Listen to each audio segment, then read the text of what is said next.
Hello, this is the Harboring Light. I'm Mary. I give a conservative perspective about the world around me. So social media, along with email, Substack, and Buy Me a Coffee will be provided. All those links will be provided for you in this episode.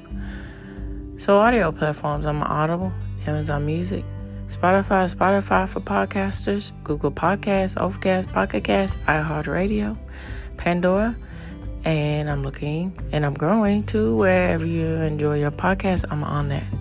And also rating, give me feedback. Giving me feedback is greatly important. So, give me a rating on all the podcast platforms that I listed that I'm on.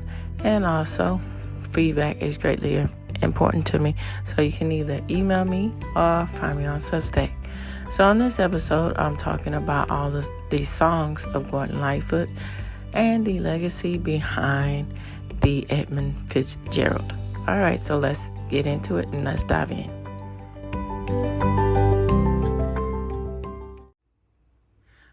Okay, so expectations, theories, and legacies about the Edmund Fitzgerald.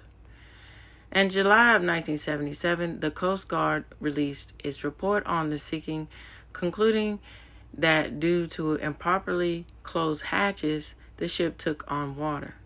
With the loss of buoyancy, its bow dipped and was unable to recover, diving to the lake of the bottom.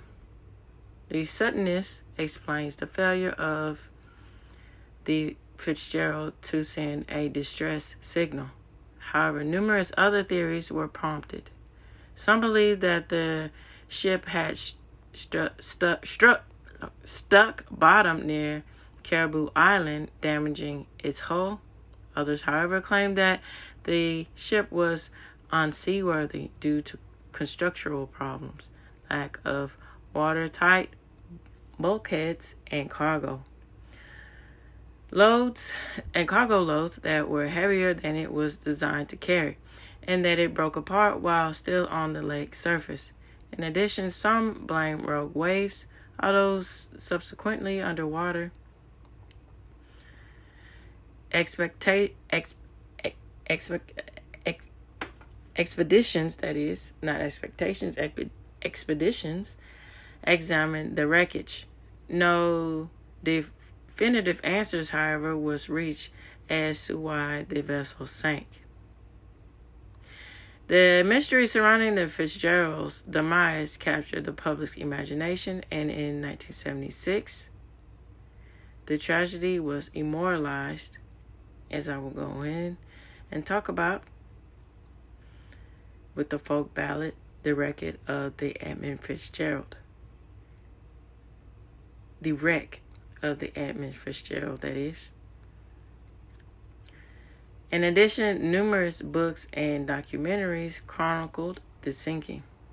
In 1994, an expedition discovered the body of a crewman, which was located near the bow and appeared to be wearing a life jacket. The following year, the ship's bronze bell was recovered, reportedly at the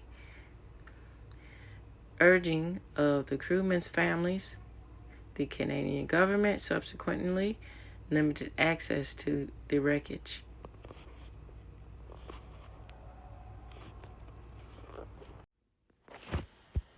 Okay, so I'm going to give even more. I'm getting ready to talk about the wreck of the Edmund Fitzgerald. And then me talking about this, it has some more information on this true event that happened. So it's a part of the album Summertime Dream of 1976. It charted 40 in the UK and number 2 in the US. So the factual retelling of a shipwreck on Lake Superior in November of 1975 that claimed the lives of 29 crew members, unfortunately. On November 10th of 75, the SS Edmund Fitzgerald broke in half and sank into Lake Superior. The storm was caught in reported winds from 35 to 52 knots. and waves anywhere from 10 to 35 feet high. So the ship was loaded with 26,116 tons of pellets at the Burlington Northern Railroad dock. The destination was Zug Island on the Detroit River. There were 29 crew members who perished in the sinking. In a 2015 interview with NPR's Scott Simon, Gordon Lightfoot explained that he was motivated to write the song after seeing an article in Newsweek about the tragedy that gave short shift from a monumental event. Lightfoot says the song came about when he discovered the newspaper writers kept misspelling the name of the ship, rendering it as Edmund Fitzgerald rather than Edmund Fitzgerald. Though he didn't say whether or not the misspelling was deliberate, he was quoted as telling Scott, "That's it. If they're going to spell the name wrong, I've got to get to the bottom of this." Historical folk songs are rarely placed on the pop charts, but Wreck of the Edmund Fitzgerald went all the way to number 2 in the U.S. and held out for the number 1 spot by Rod Stewart's "Tonight's the Night. It's Gonna Be Alright." The only Lightfoot song that was charted higher was Sundown, which went to number 1 in 1974. Lightfoot recalled the story of the song during a Reddit AMA. The Edmund Fitzgerald really seemed to go unnoticed at the time. Anything I'd seen in the newspapers or magazines were very short, brief articles, and I felt I would like to expand upon the story of the sinking of the ship itself, he said. And it was quite an undertaking to do that. I went out and bought all of the old newspapers, got everything in chronological order, and went ahead and did it because I already had a melody in my mind, and it was from an old Irish song that I heard when I was about 3.5 years old. I think it was one of the first pieces of music that registered to me as being a piece of music. As he continued, that's where the melody comes from, an old Irish folk song.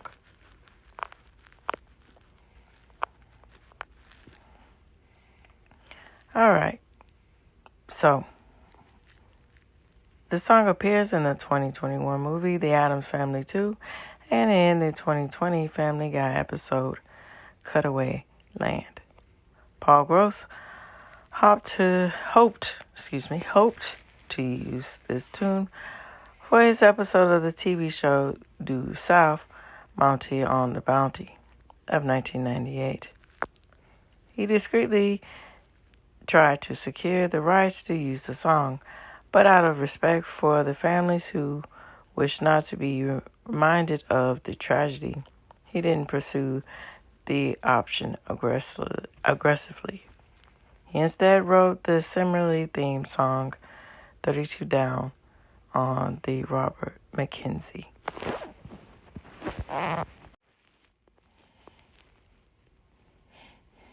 Okay, Sundown. It was part of the Sundown album of 1974. It charted 32 in the UK and number 1 in the US. The inspiration of the song came from Lightfoot worrying about his girlfriend, who was out at bars all day while he was at home writing songs. He recalled during a Reddit AMA, "I had this girlfriend one time and I was at home working at my desk, working at my songwriting, which I had been doing all week since I was on a roll. And my girlfriend was somewhere drinking somewhere. So I was hoping that no one else would get their hands on her because she was pretty good looking. As a matter of fact, it was written just around sundown," he added, "just as the sun was setting behind the farm I had to use as a place to write the album." In a documentary, Gordon Lightfoot, If You Could Read My Mind, Lightfoot reveals that the song is about his stormy relationship with Kathy Smith, who was later sent to prison for delivering a lethal dose of heroin to John Belushi. In the early 70s, with his marriage crumbling, Lightfoot moved in with Smith for about 3 years. It was one of those relationships where you get a feeling of danger, he said. Smith is credited as backing up singer on the song High and Dry from Sundown album. There's more than a hint of jealousy and paranoia in the song, as Lightfoot sings. So,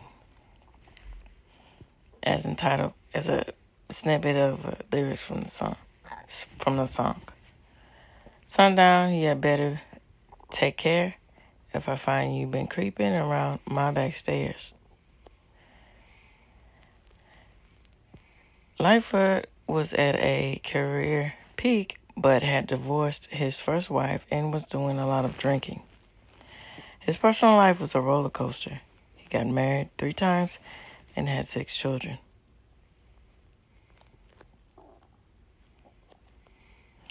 Sundown was the #1 hit in America and on both the Hot 100 and Adult Contemporary charts. It also went to number 13 on the country chart. The song came after a few down years. His last big hit was 3 years earlier with If You Could Really Read My Mind. Sundown has been used in these TV shows as follows: A Friend of the Family, 2022, 13 Reasons Why, Acceptance/Rejection of 2020, and Supernatural Fan Fiction 2014. And these movies, Knives Out 2019, and The Beach Mom of 2019 as well.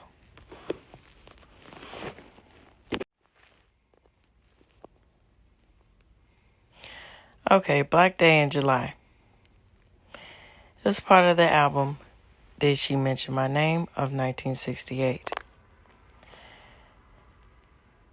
The 1967 Detroit riot, also known as the 12th Street Riot or Detroit Rebellion, began on July 23rd of 67, when police officers raided an after-hours club on the 12th Street in the predominantly African-American neighborhood of Virginia Park.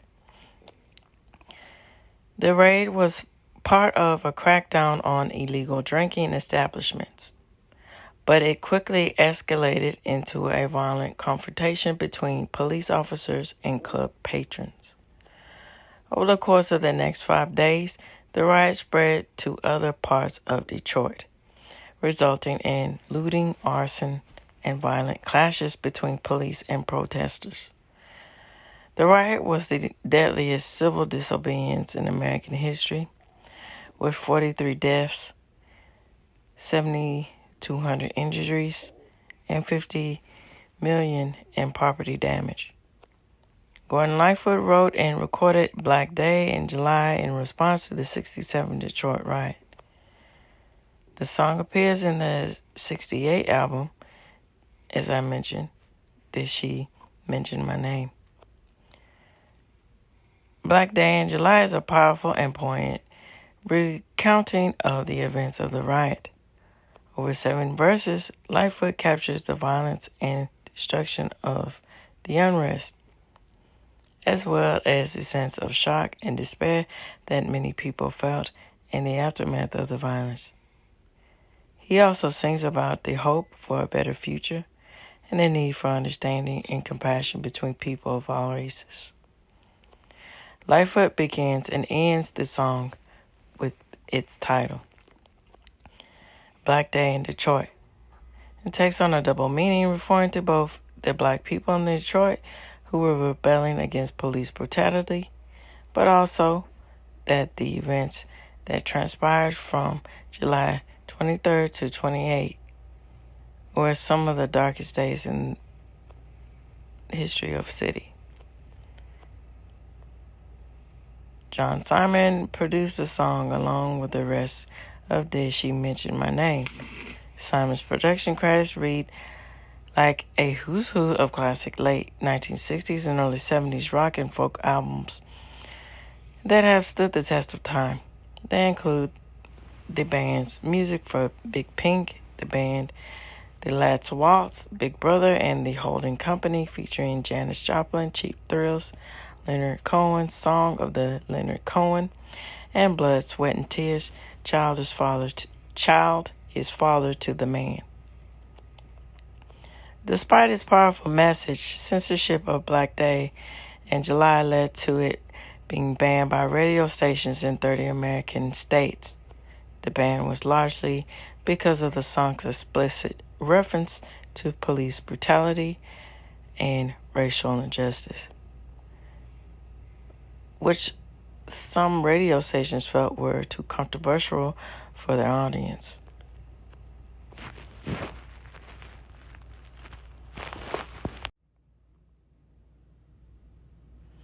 So on Young Street, by Gordon Lightfoot, it's part of the album A Painter Passing Through of 1998.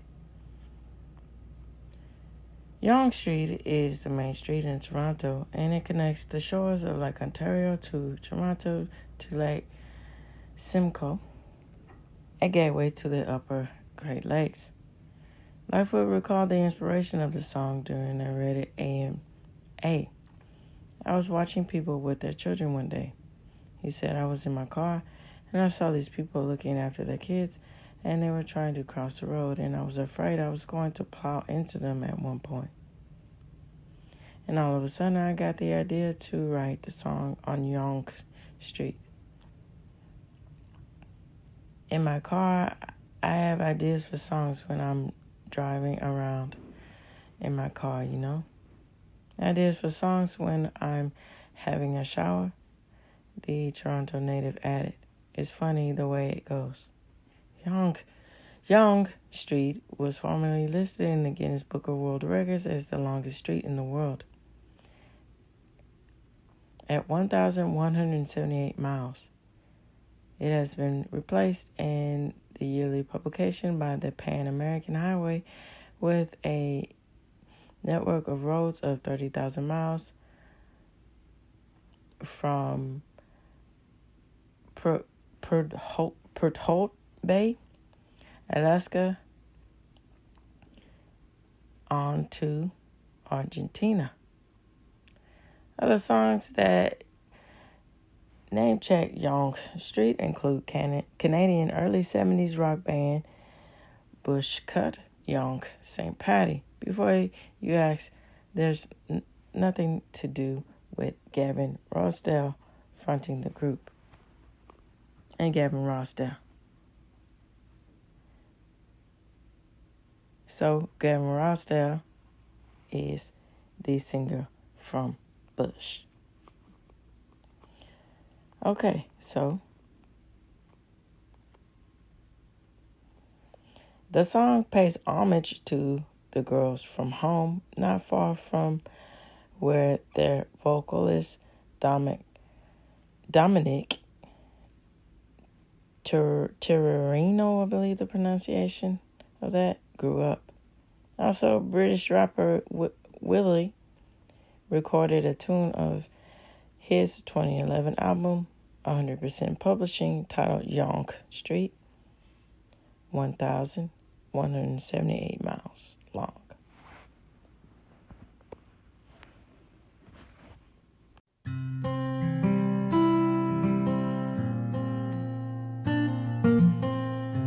Now, I want to wrap up saying these things.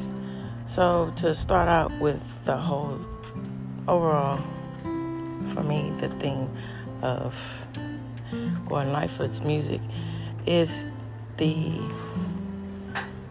details of telling things into the fact of the matter of as if you're in a movie, so to speak.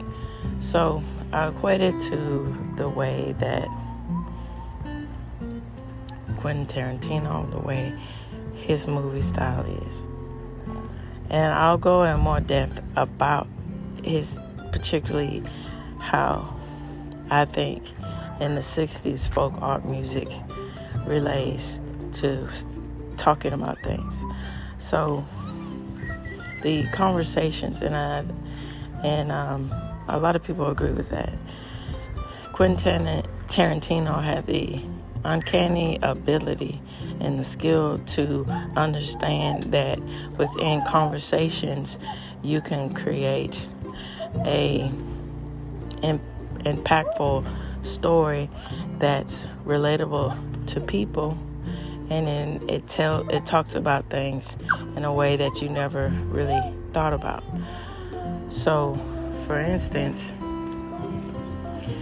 in Reservoir Dogs, when they set up the scene, when they're talking about candidly and frankly about particularly the one scene with Madonna, and going in details and talking about the reality of the situation, what the song is actually like, and it's not as genteel as it comes out to be, and all of these different things that just marks into this overall story about these people, and clues into the details of who these people are and why they're doing the things they do, and why it's really something to take a look at.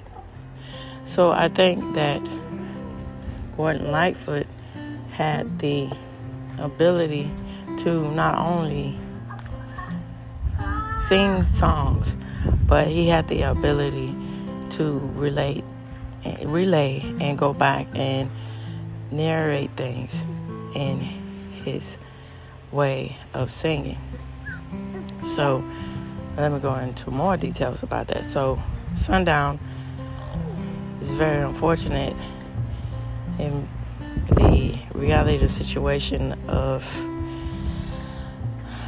it's either on both ends, or it's a matter of fact of things, of getting in relationships and being in relationships when you're not your best, and you draw in people, whether that's what you want or don't want, that are unsavory and that can drag you down, and that can relate to how you feel personally in your life. And then going in and talking about the details of what I was saying about Black July. Now, I think it's good of the reality of the situation of talking about that all colors should unite in the wake of this devastation that happened. And I think it's a far cry from, unfortunately, most of the stuff that you hear today talking about only one color matters, when we all matter. We're all in this together, which is very true. And then also, I think it's unfortunate about the reality situation today that it happens, and it's unfortunate, police brutality, but that's not all of the situation of what these noble people, the ones that are noble. And it's an unfortunate reality that there are corrupt cops out there and then abusing their power. But I think it's best to look beyond that and understand the reality of the situation. The ones that are good, they're putting their lives on the line, and mind you, for little pay to serve and protect. And I think when these types of situations happen, I think it's really good to look towards that and to remember that and try to talk about that, try to make that more mainstream.